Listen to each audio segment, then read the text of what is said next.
నమస్తే అమ్మా. నమస్తే అమ్మా.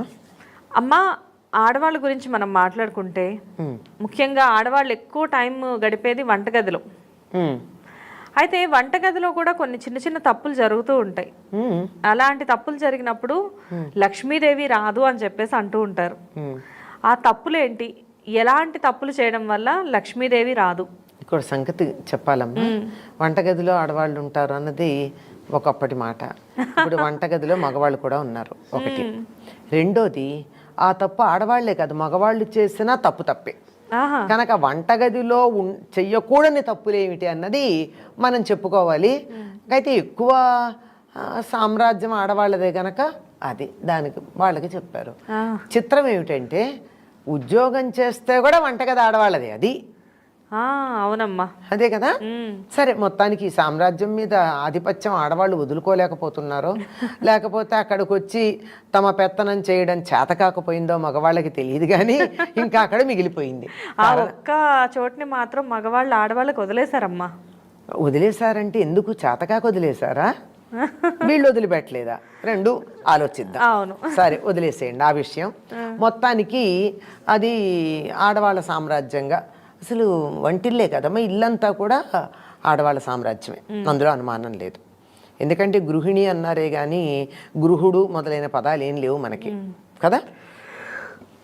ఇల్లాలు అన్నారు కానీ ఇల్లాడు అని మగవాళ్ళకి లేదు.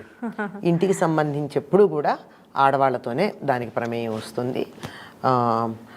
అలాంటిది వంటింట్లో చేయకూడని తప్పులంటే అశుచిగా ఉండకూడదమ్మా. ఎందుకంటే ఆరోగ్యానికి హాని కదా. ఇంటిల్లిపాదికి అనారోగ్యం ఉంటుంది వంటింట్లో బాగుండకపోతే. బూజు పట్టనీయకుండా చూసుకోవాలి. బూజు పడితే దాంట్లో ఉన్న సాలీడు లేకపోతే అందులో చిక్కుకుపోయిన ఏగో దోమో కిందకి పడ్డాయంటే దానివల్ల ప్రాణాంతకం అవుతుంది అని చెప్పలేం కానీ అసహ్యం కదా. అవునమ్మా, ఎన్ని రకాలైన వ్యాధులన్నా రావచ్చు. ప్రాణమైతే ఆ క్షణాన పోకపోవచ్చు, విషం కాకపోవచ్చు, కానీ దానివల్ల ఎన్ని రకాలైనటువంటి అనారోగ్యాలు వస్తాయి. సాలీడు ఉండేటప్పటికి దాన్ని తినడానికి బల్లి వస్తుంది. బల్లి వస్తే బల్లి వదిలేటటువంటి విసర్జించే దాని గొద్దెలు అంటారే, అవి ఎక్కడ పడితే అక్కడ ఉంటాయి. మరి అవి ఎంత అసహ్యం. అవి ఎక్కువ అనారోగ్య కారణం అంటారు. బల్లి పడిన దానికన్నా కూడా దాని విసర్జన ఉంది, అది ఎక్కువ అనారోగ్యం.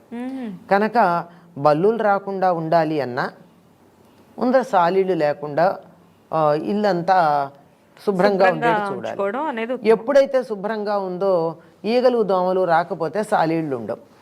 అవి తినడానికి సాలీళ్ళు వస్తాయి, సాలీళ్ళని తినడానికి బల్లులు వస్తాయి. ఇవన్నీ చేరిన తర్వాత అక్కడ వాతావరణం బాగుండకపోతే, వాతావరణం చెమ్మగా ఉంటే, తడితడిగా ఉంటే, చీకటిగా ఉంటే ఇది మాకు అనుకూలమైన ప్రదేశం అని చెప్పి చేరే ఉన్నాయి బొద్దింకలు. వంటగది శుభ్రంగా ఉండకపోవడం వల్ల ఇన్ని జీవులకు ఆశ్రయం అవుతుంది అది. అయ్యో, మరి అంతే కదా. ఆహారం మీద మూతలు పెట్టకపోవడం. ఆహారం మీద ఎప్పుడైతే మూతలు పెట్టరో అప్పుడు అన్ని రకాలైనటువంటి వ్యాధులు వచ్చి ఉంటాయి. తప్పనిసరిగా ప్రతి దాని మీద మూత ఉంచాలి. అందులోనూ ఏదన్నా ఒక వస్తువు మీద ఎప్పుడన్నా మర్చిపోయినా ప్రమాదం కాదు, కానీ ఏదో అనారోగ్యం అసహ్యం ఇలాంటివన్నీ ఉన్నా ఉప్పు మీద మాత్రం ఎప్పుడు మూత లేకుండా ఉంచకూడదు, కొంచెం సేపు కూడా. ఉప్పుకి పూర్వం ఏం చెప్పేవాళ్ళంటే ఉప్పు తొట్టెల్లో వాడేవారు కదా, ఉప్పు తొట్టె మీద మూత లేకపోతే దాంట్లో పాములు వచ్చి విషం కక్కుతాయి అని చెప్పేవాళ్ళు. పాము ఇక్కడికి వచ్చి విషం ఎందుకు కక్కుతుందో నాకు ఇప్పుడు అర్థమయ్యేది కదా చిన్నతనంలో. వెతుక్కుంటూ వచ్చి ఉప్పు తొట్టె ఉప్పు జాడీల మీద ఎందుకు విషం కక్కుతుంది అని. Negative energy. ఉప్పు నెగిటివ్ ఎనర్జీని వెంటనే ఆకర్షిస్తుంది. మనం దిష్టి తీసేది కూడా ఉప్పుతోనే కదమ్మా. నెగిటివ్ ఎనర్జీని ఆకర్షించగానే తీసుకెళ్ళి అవతల పారేస్తున్నాం, దిష్టి తీస్తున్నాం. ఇంకా కొంతమంది ఇళ్లల్లో అక్కడక్కడ రాళ్ల ఉప్పు పెడుతూ ఉన్నారు. నెగిటివ్ ఎనర్జీని ఇలా ఓపెన్గా ఉంటే ఆకర్షించగలిగినటువంటి లక్షణం ఉంది కదా. అట్లాంటప్పుడు ఉప్పు మీద మూత లేకుండా ఉంటే మన ఇంటికి ఎవరైనా వచ్చినా, పరిసరాల్లో ఉన్న వాతావరణంలో ఉన్న ఎక్కడ ఏ నెగిటివ్ ఎనర్జీ ఉన్నా అది గ్యాదర్ చేస్తుంది. అది మనం ఆహారంలో వేసుకుంటే ఏమవుతుంది, మనలోకి వెళ్ళిపోతుంది కదా. అంచేత ఎప్పుడు కూడా ఉప్పు మీద మూత తీసి ఉంచకూడదు. అలాగే కట్ చేసినటువంటి ఉల్లిపాయలు, ఈ మధ్య చాలామంది ఇళ్లల్లో ఉల్లిపాయ లేకపోతే వంట ఎట్లా చేస్తారని అడిగేవాళ్ళు చాలామంది ఉన్నారు. చాలా ఆశ్చర్యం. మా ఇంట్లో ఉల్లి వాడమని ఎవరైనా అన్నట్టయితే మీ ఇంట్లో వంటలు ఎట్లా ఉంటాయండి అని అడుగుతారు. అంత ఆశ్చర్యంగా ఉండి ఉల్లిపాయ తరుక్కోవడం అనేది తప్పనిసరిగా వాడుతున్నారు. అటువంటి వాడకంలో ఉల్లి వాడేటప్పుడు ఎప్పుడెప్పుడు చేస్తానులే అన్నిట్లో ఒక కావాలి కదా అని చెప్పి ముందరే తరిగేసి అక్కడ సిద్ధంగా పెట్టుకుంటారు. ఎట్టి పరిస్థితుల్లో ఉల్లిపాయ తరిగి ఓపెన్గా పెట్టకూడదు. ఓపెన్గా పెట్టినటువంటి పచ్చి ఉల్లిపాయ గనక మనం వాడినట్టయితే 100 రోగాలు వస్తాయి. అన్ని రకాలైనటువంటి వ్యాధులను, బ్యాక్టీరియాని ఉల్లి ఆకర్షిస్తుంది. జనరల్గా చిన్నప్పటి నుంచి ఉల్లి గురించి విన్న మాట, ఉల్లి చేసిన మేలు తల్లి కూడా చెయ్యదు అని చెప్పేసి అంటారు. ఆ మాట చెప్పింది వెల్లుల్లి గురించమ్మా, నీరుల్లి గురించి కాదు. వెల్లుల్లి ఆరోగ్యానికి చాలా మంచిది. ఔషధంగా వాడితే, రోజు ఆహారంలో తీసుకుంటే ఔషధంగా వాడాల్సిన సందర్భంలో పనిచేయదు, ఆహారం అయిపోయి. అంచేత ఔషధంగా వాడేవారు. అది చెప్పేది వెల్లుల్లి గురించి. ఇన్ని రోజులు అది ఉల్లి గురించి అనుకుంటున్నాను, కాదు వెల్లుల్లి గురించి. అయితే ఉల్లి కూడా చెడుదేం కాదు, కొంచెం తమో గుణ ప్రధానమైన ఆహారం గనక శారీరక శ్రమ చేసేవాళ్ళు, ఎక్కువ అలిసిపోయినటువంటి వాళ్ళు, కండరాలతో శ్రమ చేసేవాళ్ళు, వాళ్ళు తినాల్సిన అవసరం ఉంది. కానీ బుద్ధిజీవులకు అవసరం లేదు అది. మనసుతో పనిచేసేటటువంటి వాళ్ళకి, నాలుకతో పనిచేసేటటువంటి వాళ్ళకి ఉల్లి దూరంగా ఉంచటం మంచిది. అది అయితే అది దానివల్ల ఏమిటి అంటే, ఉల్లిపాయ కట్ చేసి ఓపెన్ పెట్టారు అంటే అన్ని రకాల బ్యాక్టీరియా అనేది ఆకర్షిస్తుందట.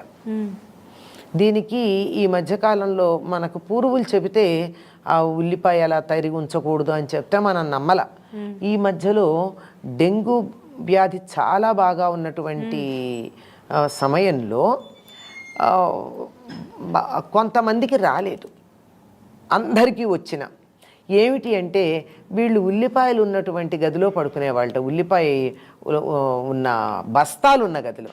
ఎందుకు వీళ్ళకి రాలేదని అప్పుడు పరిశోధన చేస్తే ఆ పరిసరాల్లో ఉన్నటువంటి ఆ బ్యాక్టీరియా అంతా కూడా ఉల్లిగడ్డల్లోకి వెళ్ళిపోయింది, ఆ ప్రాంతంలో లేదు. అందుకని బాగా అప్పుడు డెంగ్యూ బాగా ఉంది, 5-6 ఏళ్ల క్రితం వచ్చింది. అప్పుడు చెప్పారు, ప్రతి వాళ్ళు ఒక ఉల్లిపాయ కట్ చేసి మీ గదుల్లో పెట్టుకుంటూ ఉండండి, డెంగ్యూకి సంబంధించిన బ్యాక్టీరియా ఇవారి దరిదాపుల్లోకి రాదు అని చెప్పి చెప్పడం కూడా జరిగింది. అంచేత ఎప్పుడు కూడా కట్ చేసి ఒక 5 నిమిషాలకు కూడా, వీలైతే 5 నిమిషాలకు మించి ఉల్లిపాయలను ఓపెన్గా పెట్టద్దు. ఉప్పు ఎలా అయితే నెగిటివ్ ఎనర్జీని తీసుకుంటుందో, ఉల్లిపాయ కూడా బ్యాక్టీరియా అనేది తీసుకుంటుంది అన్నమాట. బ్యాక్టీరియా, వైరస్ ఇట్లాంటి వాటన్నిటిని ఆకర్షిస్తుంది. అంచేత ఇవి ఎప్పుడూ కూడా బయట ఉంచడానికి వీల్లేదు. అంచేత ఈ దరిద్రం, ఉప్పు మీద మూతలే దరిద్రం అంటారు. ఉప్పు మీద మూతలే దరిద్రం ఏమిటి? అనారోగ్యం వస్తుందనే ఉద్దేశం. కనుక శుచిగా ఉండాలి, తడి లేకుండా ఉంచాలి, గాలి వచ్చేటట్టు ఉండాలి, గాలి బాగా వచ్చేటట్టు. ఇప్పుడు అందరూ బాగా నీట్గా ఉండాలని చెప్పి తలుపులు గట్టిగా వేసేసేటటువంటి వాటిల్లో పెట్టేస్తూ ఉంటారు. గాలి సోకక లోపల ఉన్న పదార్థాలన్నీ ఉక్కినట్టు అయిపోవా?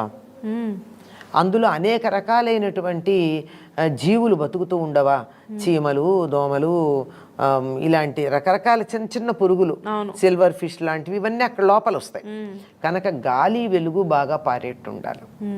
వంటింట్లో ఉండేటటువంటి అల్మైరాలు మొదలైనటువంటి వాటన్నింటికి కూడా గాలి వెళ్ళడానికి తగినటువంటి జాలీలు లాంటివి పెట్టించడము, లేకపోతే వుడెన్గా మీరు కబోర్డ్స్ చేయించుకున్నా వాటికి చిల్లులు పెట్టి గాలి లోపలికి బయటికి లోపలికి వెళ్ళేటి చేసుకోవడము చాలా మంచిది.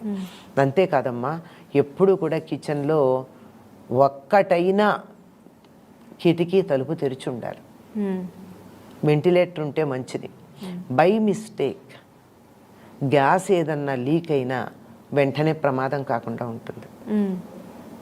పొరపాటున గ్యాస్ లీక్ అయింది, తలుపులన్నీ వేసున్నాయి, స్విచ్ వేసాం మనం, చాలు కదా భగ్గుమండానికి. అవునమ్మా, ఆ కిటికీ ఉన్నట్లయితే ఆ గ్యాస్ అనేది బయటికి పోవడం వల్ల చాలా వరకు సేవ్ అవుతాం, చాలా వరకు అవుతుంది. అందువల్ల కిటికీ తలుపులు, ఒక్క కిటికీ తలుపన్నా, అసలు వెంటిలేటర్ ఫుల్ ఉంటే మరీ మంచిది, ఒక్క కిటికీ తలుపన్నా కిచెన్లో తెరిచి ఉండడం అన్నది ప్రధానంగా అందరూ గుర్తుంచుకోవాల్సినటువంటి విషయం. చాలా బాగుంది. నమస్తే అమ్మా. నమస్తే.